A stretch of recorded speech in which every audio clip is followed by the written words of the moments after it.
Hello, friends. This is your favorite traveling nurse, Jodi O'Malley. I don't know if many of you guys know that traveling has been one of my favorite things to do in life. I absolutely love exploring other countries, their culture, their food, just getting away and experiencing the world. It's such a big world out there. And even though I was born and raised in Chicago, I'll tell you, there are so many people that I know that have just stayed in their zip code. Literally, so many people do not travel outside of their zip code or, within a few states from them. It's remarkable to me.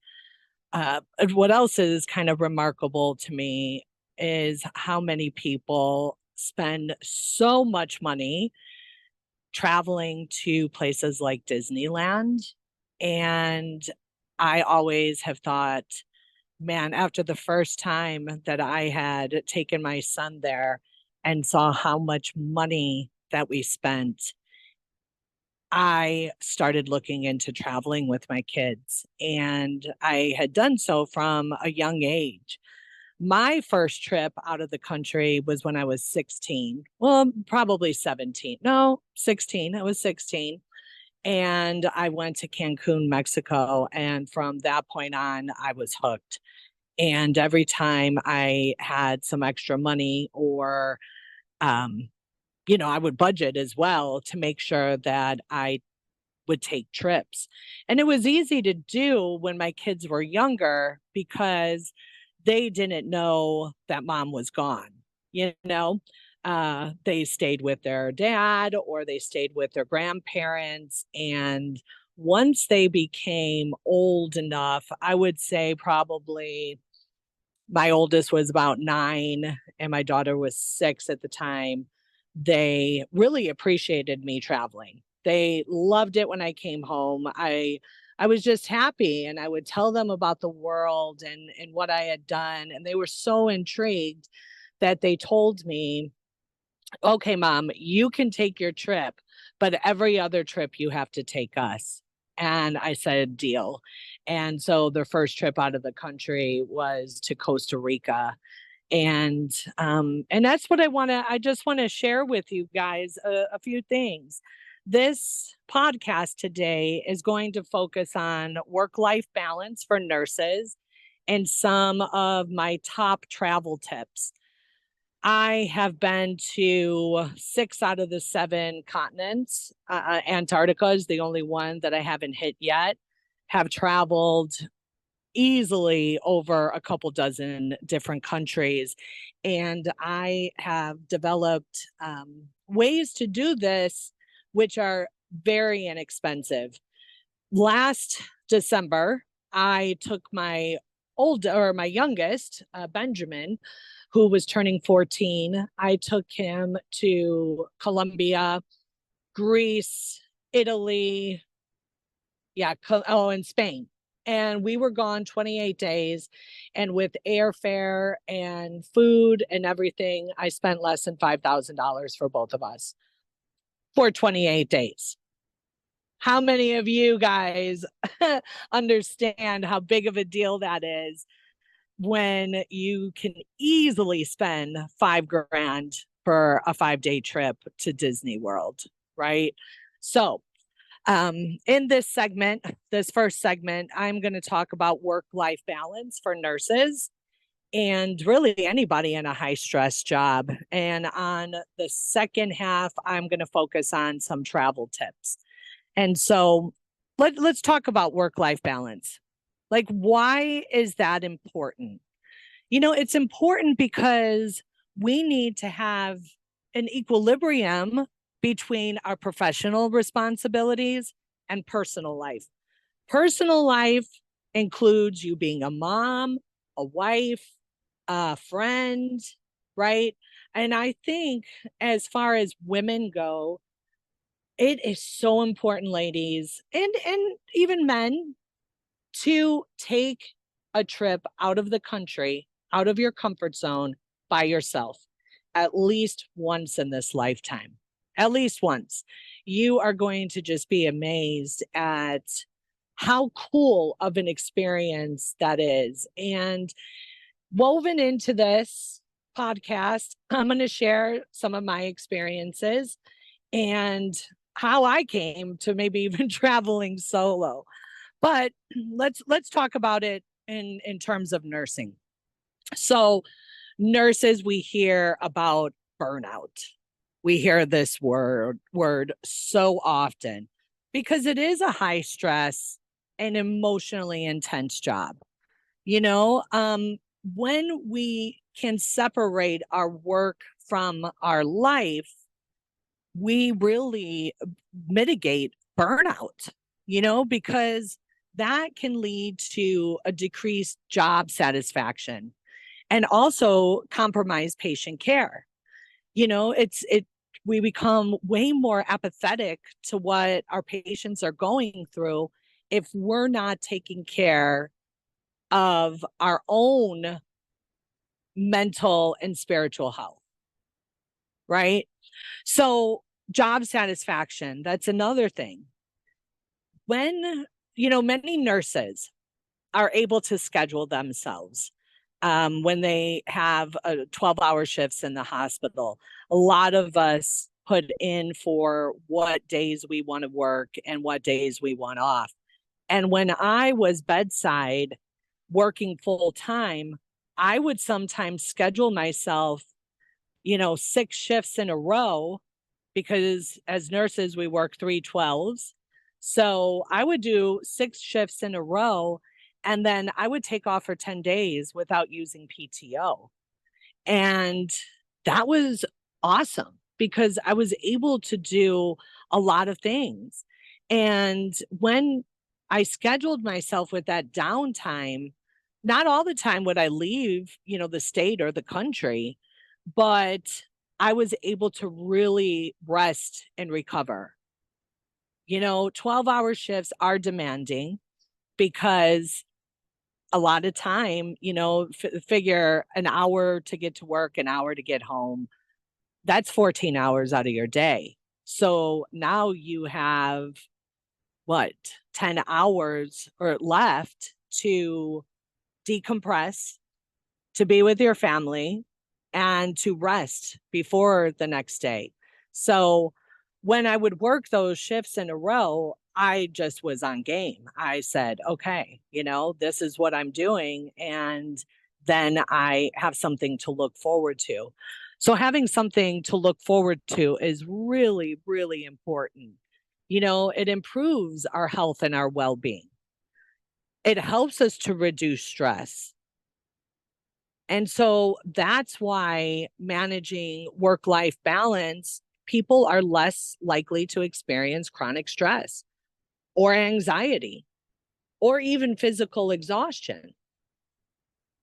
And if you are a nurse or you're someone that has those 8-hour days and you're working 40 hours a week and you only get 2 weeks off, man, I don't even know what to say to that because that would drive me crazy.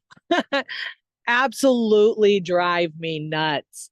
When I started working at my last job, I was able to get into that, into the federal government working for the Indian Health Service by going to PACU. And PACU was 7 a.m. to 3 p.m., 4 days a week or 5 days a week, sorry. And then we also had on-call hours. I lasted about 3 months before I realized that this was not going to work for me. I felt like all I did was work.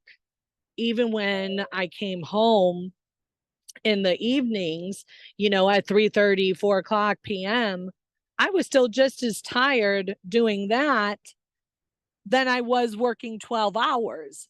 And so I would look at the people like, how do you even have energy to, go out and meet a friend or have dinner? I felt like all I was doing was working. And to those of you that feel that way, I say you have to take control. You have to think outside the box and look for a job that you are going to be satisfied, that you do have enough time off to enjoy yourself. I've traveled, like I said, 7 continents, more than a couple dozen countries, and it's seemingly everywhere in the world understands that we need to have a work-life balance, except Americans. I mean, all we do is work. And when we do get a job that's 2 weeks off, we think, oh, well, we've hit it big, or 3 weeks off. I mean, like I said, as a nurse, being able to schedule myself, I could have easily, you know, 15 days off a month if I scheduled myself appropriately. And then if I added in the PTO that I was accumulating, I could take off 3 weeks easily. So, you know, I'll say you are in control, and I understand that the issue with being comfortable is really hard for people to be uncomfortable. Does that make sense? I think people need to get comfortable being uncomfortable, because that's the only way that you grow. If you are stuck in a position of comfort, you don't change, because why would you? You're comfortable. You don't have to do things that are going to get you to change. And so and anybody listening to this, I want you to understand that we have options, especially as nurses. There are so many options. Melissa Schreibfeder, she's one of the hosts on Nurses Out Loud, and she has Functional Nurse Academy. And nurses who go through her functional medicine certification program for nurses are able to have their own business. So, guys, there's options for us. The world is in need of health care, not sick care, health care. And so just start thinking outside the box a little bit. As we go through this and I talk to you, hopefully some ideas are triggered in your mind and you think, yeah, I could do that. So another thing is boosting productivity. When we are well rested and emotionally balanced, we're more effective and efficient in our positions. And that leads to better patient outcomes and improved workplace performance. What does that mean? When you're happy and you're taking care of yourself, your coworkers around you are going to see and feel the difference. I used to get it all the time. People would say, how are you able to travel so much? And I would give them my tips. Why are you so happy? Because when I clock out of here, I'm done. That's why. And when I'm at work, I give it my all for my patients, for my coworkers.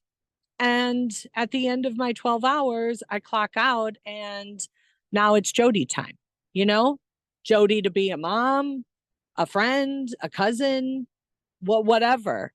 So, that also reminds me of a story when I'm celebrating 10 years as a nurse this month. Or this year, sorry, January, I celebrated 10 years. And my first job, I was working on this med-surg floor, and I just loved the people that I worked with. But I knew that going to the ER was a goal of mine. So I put my time in on med-surg, and as soon as I was ready, or maybe not even ready, because working in the ER, I don't know if you can ever be really prepared for that. But I remember telling my boss, I said, hey, I need to put in for some time off.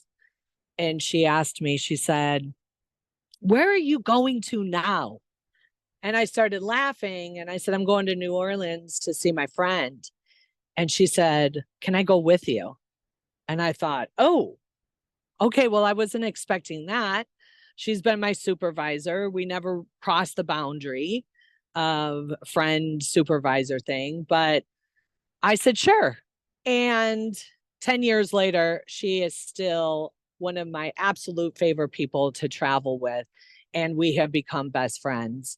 I left the unit a couple months later and I went down to the ER, and then we just started traveling all over together. So people recognize that, it strengthens our relationships. Like I said, it strengthens our relationship with our coworkers and also our quality time that we spend with family and friends and our network of people. They know, my schedule is locked down for the days that I'm working, but then I have significant amount of time off in between to spend time with my friends and my families. It also encouraged me to have professional growth because I was satisfied in my job. I love being a nurse. And so, in doing so, I was able to really spend some time researching things that are of importance to me, especially during COVID. Prior to 2020, I had traveled a couple times a year at least. And then when COVID struck and all of, the world just went to hell in a handbasket and everybody complied with these obscene mandates and protocols, I was speaking out. And I was speaking out because I was well researched. And I knew that what we were doing was going to cause harm to way more people than this COVID virus. I knew it. I knew that it was going to be the handling of COVID that was going to create the death and destruction and not the virus itself. And lo and behold, here we are 4 years later, and I was correct. I knew it, I knew it through my research. I knew it from discernment that I was given by the Holy Spirit. It was something that resonated so powerfully on my soul that I had no other choice but to speak out and let people know what I was seeing and witnessing was real.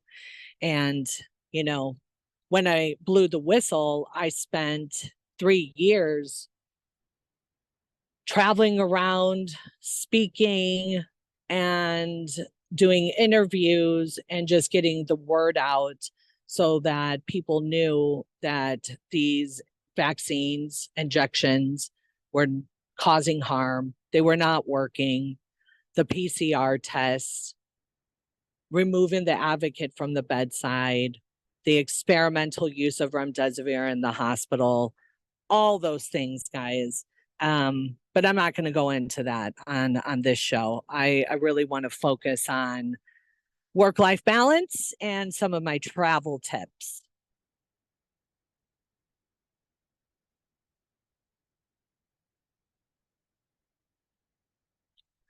So some challenges that are specific to nursing, we talked about it. It's the high stress and the long hours and the emotional toll and the physical demands, the shift work and the irregular schedules.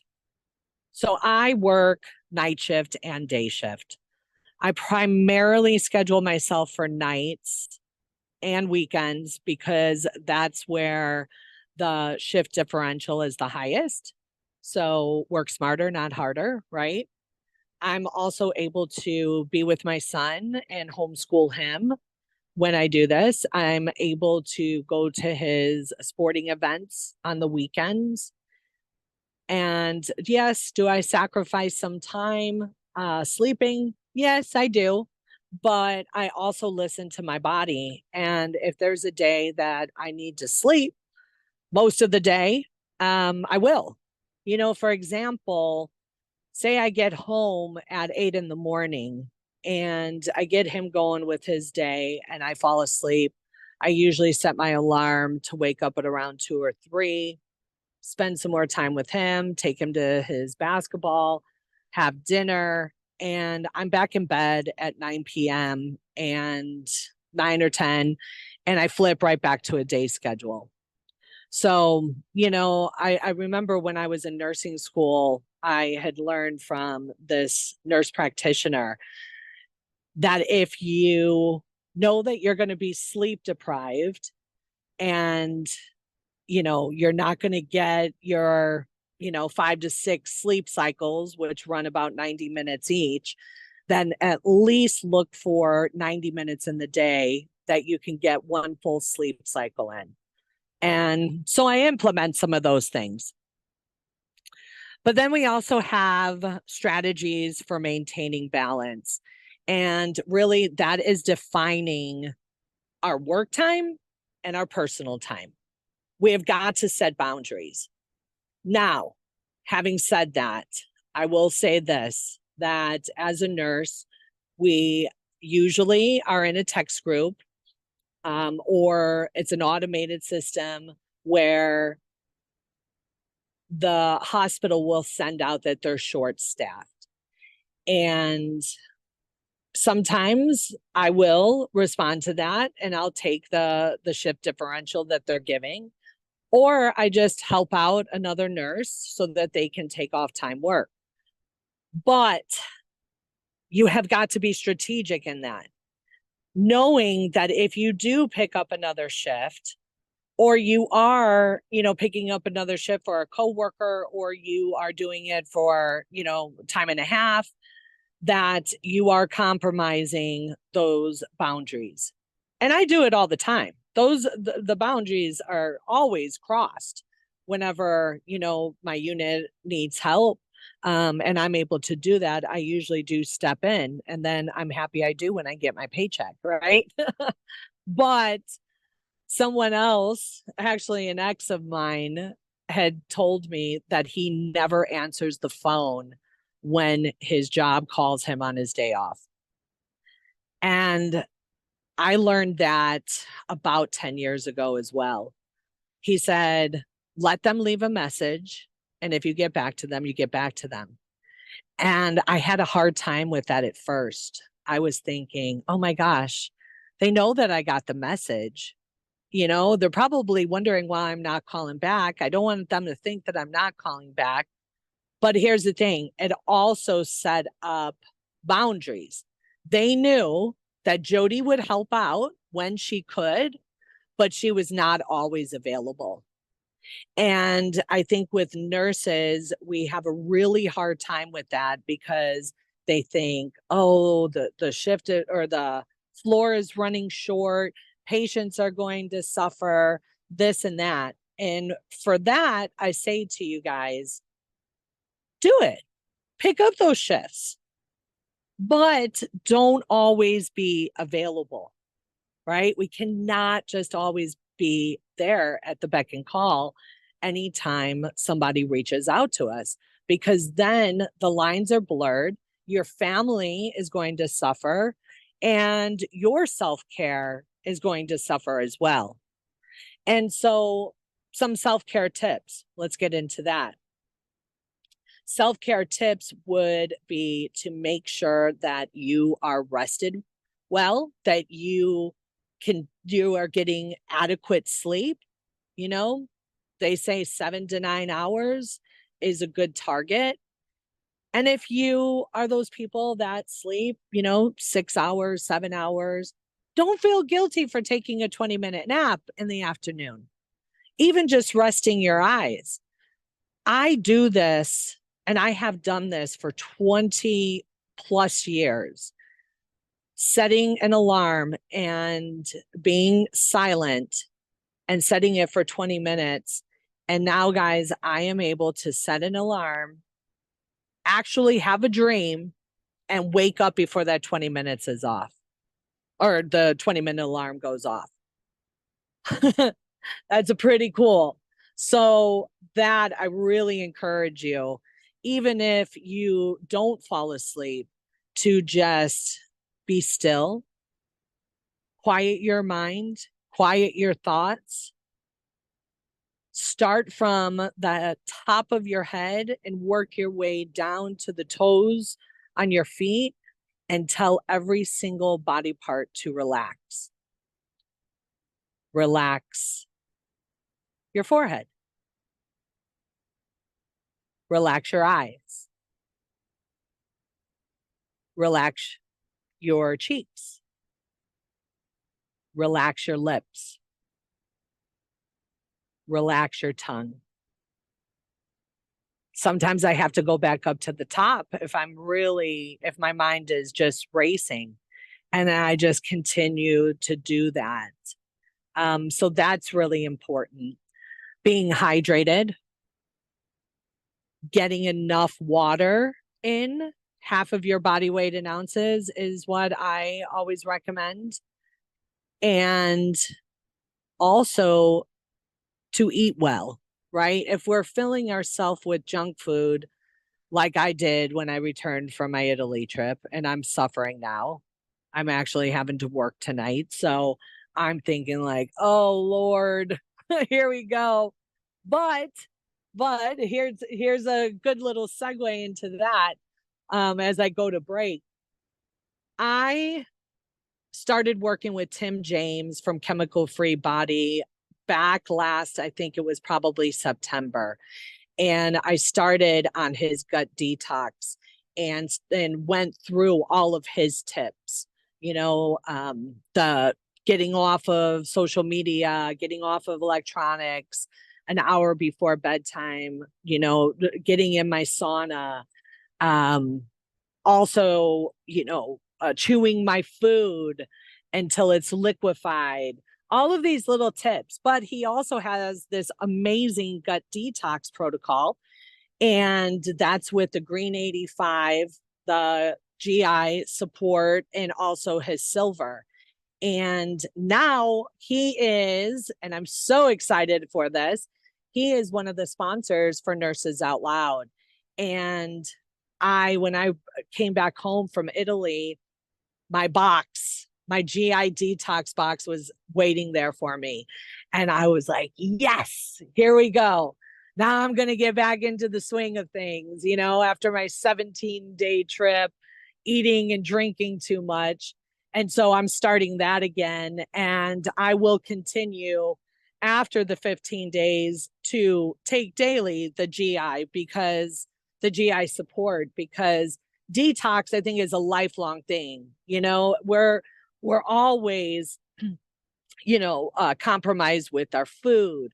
We're compromised with the geoengineering that they're spraying in our skies. The minerals are depleted in our soils. Those types of things. So anyway, check out the GI detox protocol. You can go to americaoutloud.shop and get the exclusive discount for America Out Loud Talk Radio listeners. And guys, we will be right back, and we will start off with my travel tips. I'll see you on the other side of this break.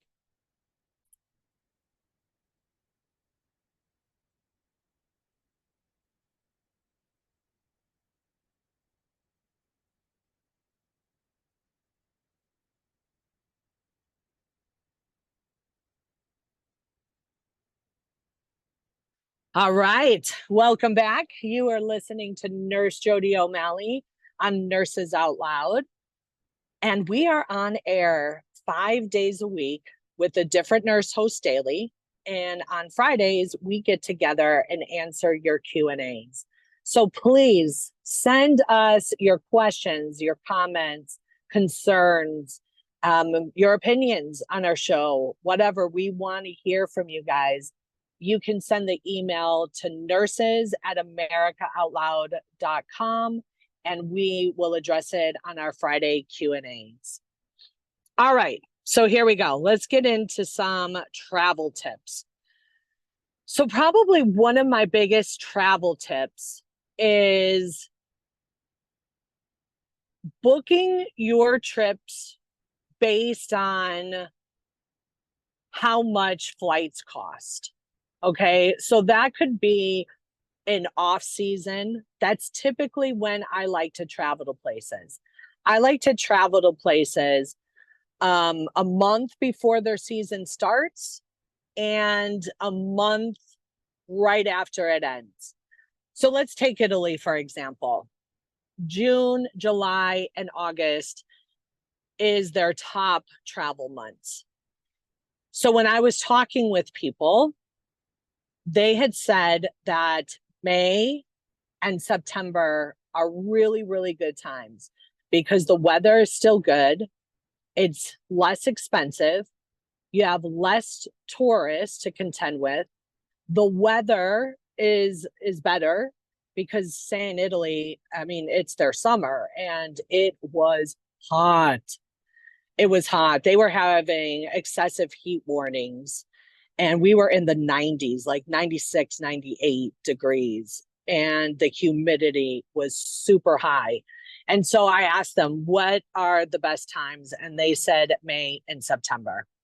Now, when I took Benjamin overseas on our trip, it was so inexpensive. I got a trip. Well, I started looking. I asked him, which countries do you want to go to? And so I just put into Google flights from Phoenix to Colombia, from Colombia to Italy.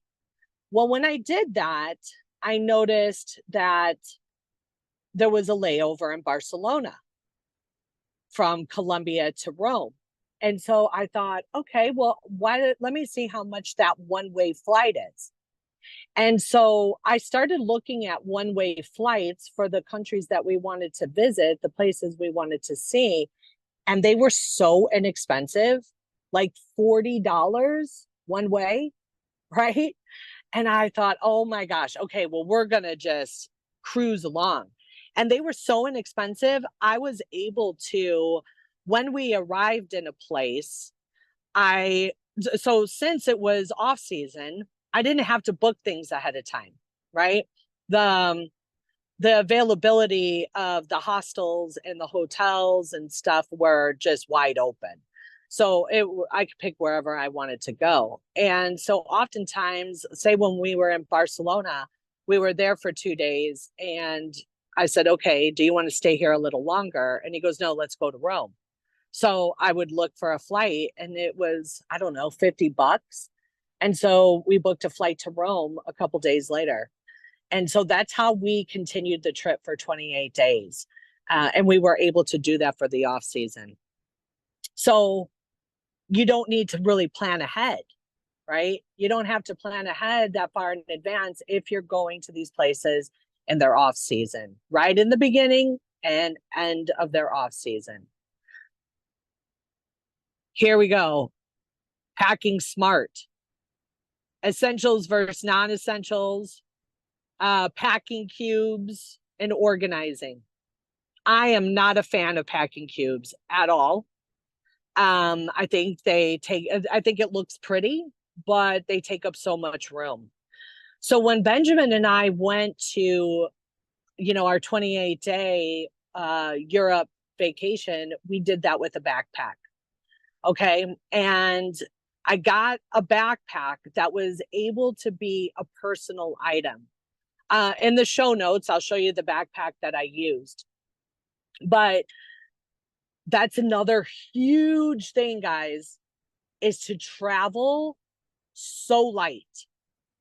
Because I did not have luggage that I had to contend with, I didn't have to get to the airport early. I didn't have to stay and wait for my bags to arrive in baggage claim. You're free. You go straight to the gate. You're paying less money, especially when you don't need an advanced seat assignment.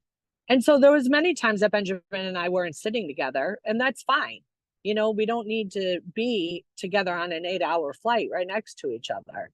And so, oftentimes a lot of people will allow you to sit change seats with you or whatever if you really want to do that.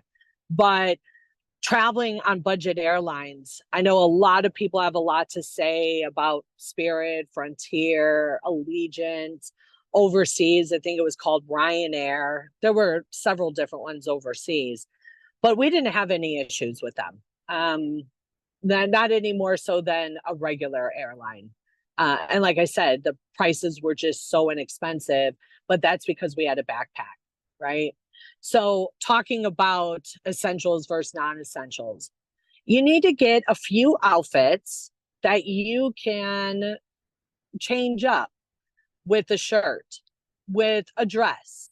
And depending on where you're going, it was a little bit more of a challenge for us because the places we were going to were a little cold. So I did have a sweatshirt, but I would layer that up in the airport. My scarf was tied to the top of my backpack. And, you know, I didn't bring unnecessary items.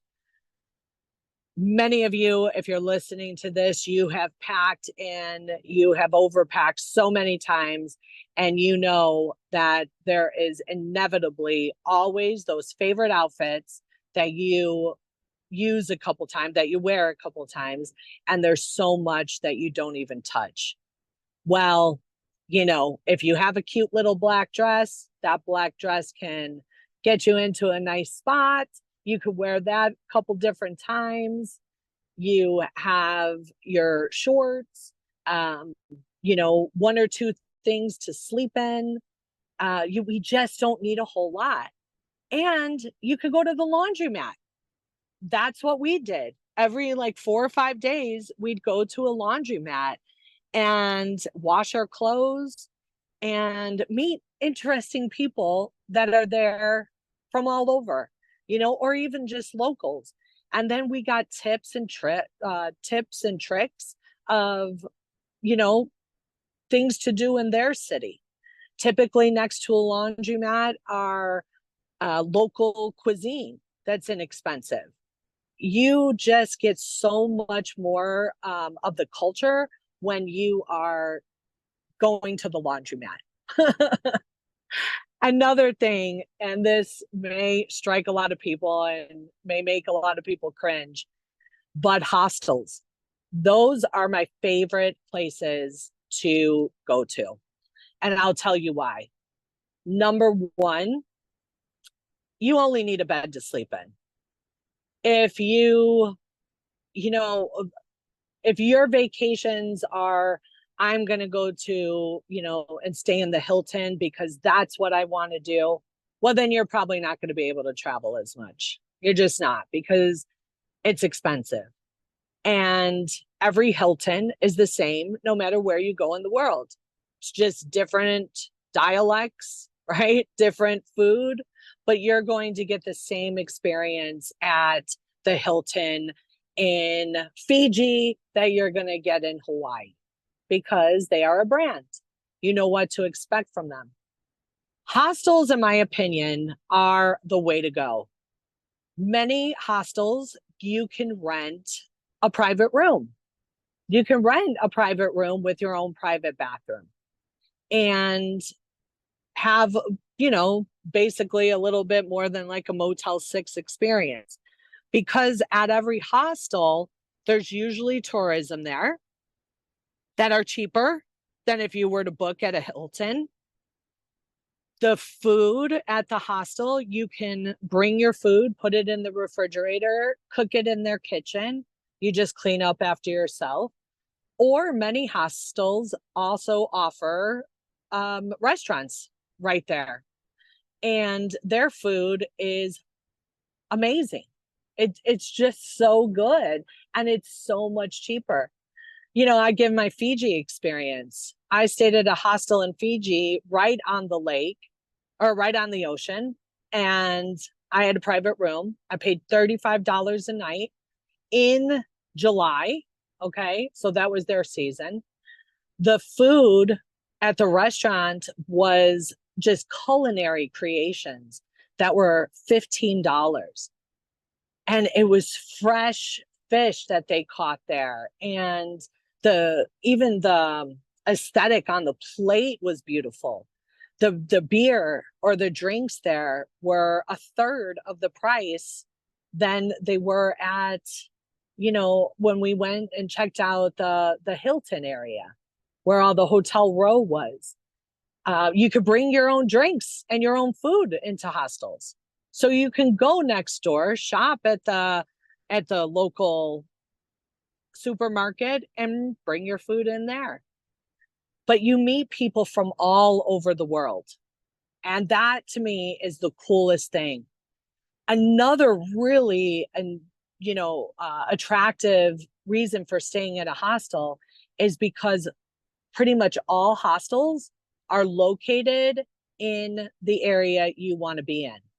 So where you're paying high rates for hotels in the area, there's a hostel right there.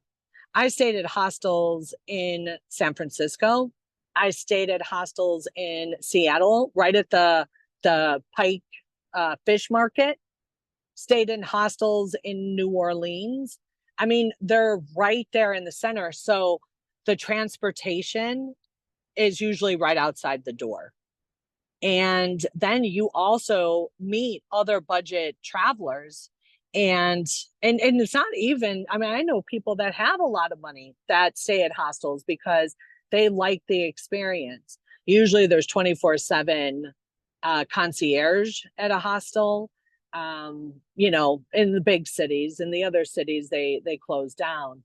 But you get travel tips from other people. And so these tours that are of interest to you, you can do so much cheaper.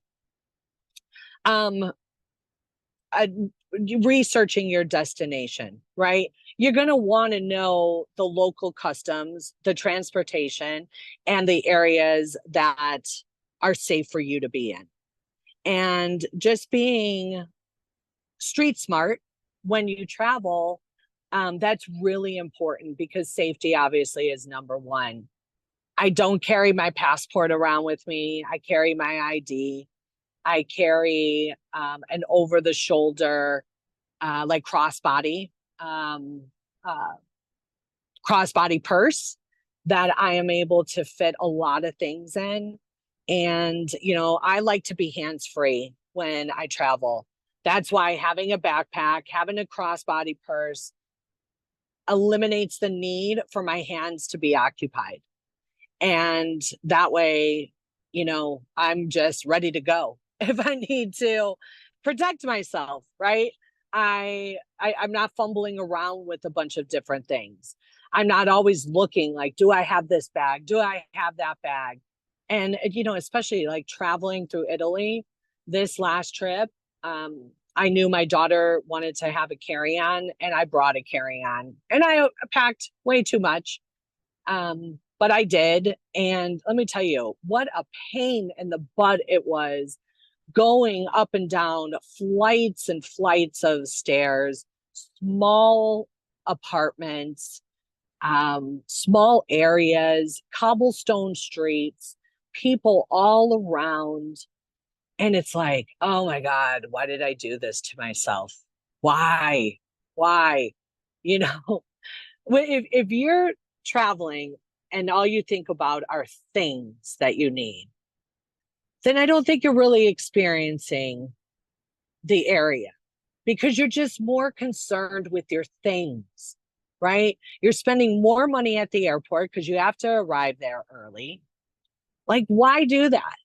It's so much nicer just to be free of your things and have those staple outfits, depending on where you're going in the season, 2 bathing suits, say, um, 3 shirts, a couple of rompers, a cute dress, sandals that go with everything, a pair of gym shoes. Really, we don't need a whole lot. I did take my emergency medical kit that I got from TWC. They're also a sponsor, and I wound up having to use that as well. So let me talk a little bit about the emergency medical kit. This emergency medical kit that you can get from TWC the wellness company, they treats 30 different infections that you can get, or diseases. And it's so nice to have that on board with you, and just to know that you're prepared. Because in Italy, I couldn't get these antibiotics without a prescription. And so if I needed it, it was going to require a doctor's visit. And why do that to yourself? For these kits, they're on average $300. And I tore into one. My daughter had to get on ivermectin, and she became ill. But we also were using our nasal pharyngeal sanitation, and we have one of our sponsors, Cofix RX, in the shop too. And so I use that a lot. So important to be prepared with medicines that you may need.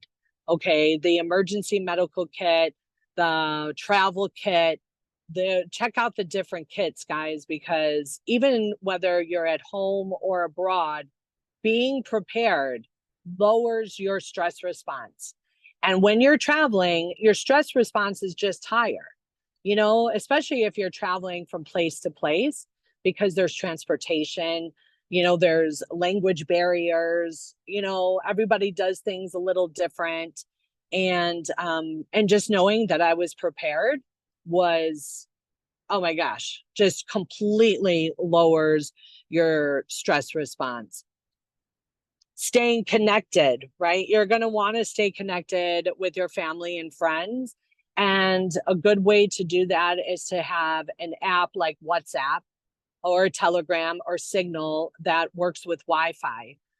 Everywhere pretty much in the world, you can access Wi-Fi, and you can talk for free and text message for free on those apps when you're connected to Wi-Fi. But I have T-Mobile, and T-Mobile gave me 5 gigabytes of data for free, which I wound up using the first week. And then I upgraded my plan while I was there to 15 gigs.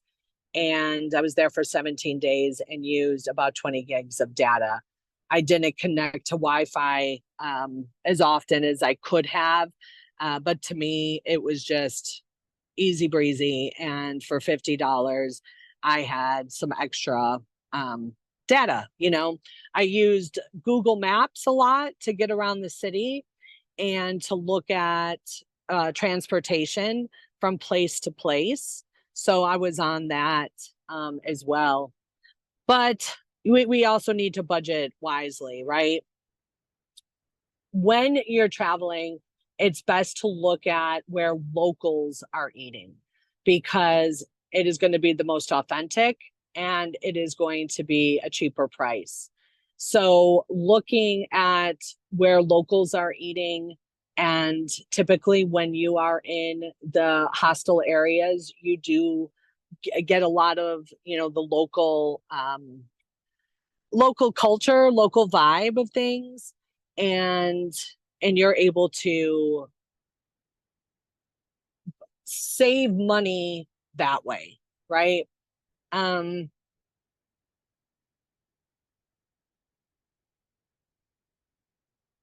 but also too, being flexible.